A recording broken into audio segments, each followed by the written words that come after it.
क'क्राझार जिल्लानि दुलाराय बाथौ गौथुमनि बे गोथार थानसालियाव जों दंफैयो आरो दिनैनि बे गोथार थानसालियावहायनो बाथौ धोरोमनि दोरोङारि आसार खान्थियाव मोनसे सावरायमेल जागासिनो दङ आरो बे सावरायमेलनि आलासि हिसाबै जों सासे क'क्राझार गभ कलेजनि एस'सियेट प्रफेसार बिथाङा जोंजों दंफैयो आरो बिथांखौ जों गिबियावनो बाथौ बिबुंथि जानो बरायनाय थाबाय गोजोन्थों बे समाव जिहेतु नोंथाङा दिनैनि बे हाबाफारिनि आलासि हिसाबै हांख्राय जादों हांख्राय जानाय लेखायाव नोंथाङा दिनैनि बे हाबाफारियाव फैनानै माबोरै मोनदों गिबियावनो नोंथांमोननिसिम आंनि गाहाम हामलायनाय थाग्रोबाय दा जों दिनै आंनि बेहाय बाथौ ट्रेडिशनेल सेन्टार बिथांमोननि जायनोखि बानजायनायाव खुंफुंजानाय सेमिनार सावरायमेल बेवहाय फैनानै फंनैसो बाथ्रा बुंफैनो मोननानै जोबोद गोजोननाय मोनदों खारन बाथौआ जों बयनिबो गोरबोआव सिथाबनानै थानाय गोदोनि गोजाम धोरोम गाबोन जिहेतुके बाथौ गोथार सान क'क्राझार जिल्लानि क'क्राझार इउनिभारसिटिजों लोगोसे मोनफ्रोमबो बियापार जिल्ला माबायाव जानो थांगासिनो दं बे बेलायाव नोंथाङा बाथौ गोथार साननि सोमोन्दै रायजो राजानिसिम माबायदि खौरां हरनो नागिरदों रायजो राजानिसिम आं बेखौनो हांख्रायनो लुबैयो जे जोङो गावनि होननाय जिनिसखौ जेब्लाबो हमथानानै लाखिनांगौ जेब्ला गावनिखौ हमथानानै लाखिनायनि बेलायाव जेरैबायदि खामानि मावलांनांगौ बेवहाय जों बयबो गाजा गोमजायै लोबै बाहागो लानांगोन खारन जों नुनो मोनो गुबुन गुबुनफोरनि बेलायाव जेब्लानाखि धोरोमारि फोरबोफोर जायो बेवहाय बयबो गासिबो थाखोनि रायजो राजाफ्रा समानै बाहागो लाजोबनानै गाजा गोमजायै बे फोरबोखौ मोजाङै मोजां खुंफुंनायाव मदद होलायो दा जोंनि बेलायावबो जिहेतु नैबे जोंनि थाखाय मोनसे बाथौ गोथार साना जोंनि मोनसे फोरबो जानानै फैबाय जेब्ला बे हाबाफारिखौ गासिबो जायगायावनो दोलैनो गोलै ओंखारनानै लोबै जोंहाबो जे मोनसे गावनि होननानै लानो हानाय मोनसे गोग्गाथाव धोरोम दङ हारिमुखौ जायनि गेजेरजों लाखिबोदों दा बेवहाय बयखौबो बाहागो लाफानो थाखाय आं आंनि गोसो सिंनिफ्राय गुरैयै खावलायो बर'लेण्ड इउनिभारसिटि आरो Dibrugarh university Guwahati university Delhi university दा मोनफ्रोमबो इउनिभारसिटियावहाय बाथौ गोथार सानखौ खुंनायनि मोनसे लाहार फाहारा दा मोनसे थासारि सोमजिदों बे बेलायाव नोंथाङा बोरै गोजोननाय मोनदों नायदो जोङो जाहैबाय गोदो गोदायावब्ला बाथौनि खामानि मावनो थाखाय जोंहा आफादनि आंखालमोन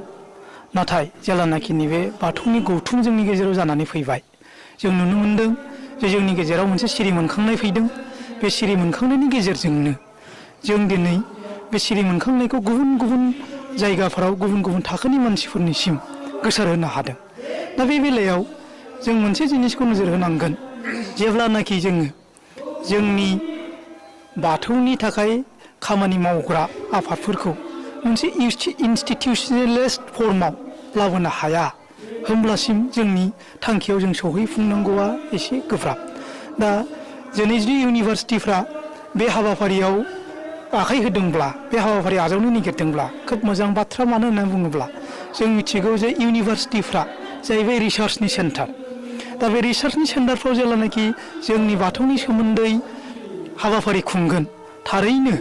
बिनि गुदि बिजौ दा सोलिफुनाय आवगाय मामोन उनाव मा जालांनो हागौ बेनि ट्रेन्ड बेफोरनि सोमोन्दै जोंनि रिसार्च स्कलारफ्रा नायबिजिरगोन आरो बे नायबिजिरनायनि गेजेरजों गुबै बाथ्राया सफैनायनि गेजेरजों जोंनि बाथौआ मोनसे गोगोमनिफ्राय गोगोम महर मोनलांबाय थानायनि मोनसे खाबु मोनगोन बाथौ धोरोमा मुलुगावनो मोनसे गोजौ थाखोनि धोरोम हिसाबै स्वीकृति मोनदों जायनि बेलायाव आसाम सरकारा दिनै बाथौ सान गोथार सानखौ बन्द' साननायनि घोषणा खालामदों आरो बाथौ धोरोमा मोनसे जांख्रिथाय लाबोदों बर'फोरनि गेजेराव नोंथाङा मा बुंनो नागिरदों बे थारैनो सैथो बाथ्रा जे जेब्लानाखि जोंनियाव बाथौनि फारसे सिरि मोनखांनाय फैदों बाथौखौ मोजाङै बोखांफिननायनि बेखौ गद महर होनायनि जेब्लानाखि हाबाफारि आखायाव लाफिनदों बेनि गेजेराव जों बयबो मोनसे सानस्रि सोमजिखांदों जे जोंहाबो गावनि होननाय मोनसे धोरोम दङ सिनायथि दङ आरो बे बर'फोरनि सिनायथिखौ जिहेतु जों बाथौनि गेजेरजोंनो होबोबाय थानाय जाहैदों गोदोनि समफ्राव दा नंखायनो नैबे बाथौनि सिरि मोनखांनाय बा बाथौनि जायनोखि गौथुम बे जोनोम मोनखांनाय लोगो लोगो जोंनि गोसोआव मोनसे जांख्रिखांनाय फैमारदों जे नै जों जिहेतु जोंनि होननाय जिनिस दं जेब्ला जोंहानो मोनसे गावनि आलादा होननाय दं जेब्ला आं बाथौ सिबियारि नङामोन जानो हागौ आंनि धोरोमा जोनोमनिफ्राय आं मोनबोनाय धोरोमा बाथौ नङाबो जानो हागौ नाथाय जिहेतु बाथौआ जोंनि बर'फोरनि गुदि धोरोम दा गतिके बेखौ आजावनानै लानायाव बेनि जायनोखि सानस्रि बेखौ आजावनानै लानानै जोंनि जिउआव दावगालांनायाव जोंहा बयहाबो जे गुबुन बिबुंथि जेखौ जों दिमत होननानै बुङो बे जिनिसा जोंनाव थानो नाङा होननानै जोंनि गेजेराव मोनसे सानस्रिखौ बे बाथौ गौथुमा जोंनि खाथियाव लाबोनो हादों जे गुबैयै नैबे जायनोखि बाथौ गोथार सान बे सान खुंनायनि उनाव जोंनि गेजेराव बर'फोरनि गेजेराव मोनसे माने आत्मबिश्वास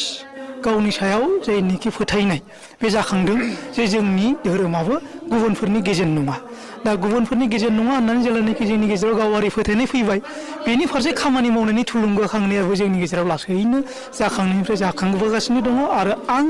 मिजिंथियो फैगौ समाव जे बाथौनि बे जांख्रिखांनाया गोख्रोंनिफ्राय गोख्रोंसिन जानानै जे बाथौआ जोंहा दा जुदि माबा मोनसे सोदांनांगौ बिथिंफोर दङब्ला बेफोर गासैथिंनि बेलायाव खामानि मावनानै सानसे समाव बाथौखौबो जों दुलाराय बुहुमनि गेजेरावनो मोनसे गोजौ थाखोनि धोरोम होननानै गायसननो हानायाव थारैनो मदद होगोन। बिथाङा जाबाय क'क्राझार गभ कलेजनि एस'सियेट प्रफेसार दैमासा दैबां मोसाहारि बिथाङा जोंनि बाथौ बिबुंसाराव जिखिनि रादाब हरनायनि थाखाय बिथां सानैसिम जोंनि बाथौ बिबुंसारनो रोजा साबायखर थाबाय गोजोन्थों।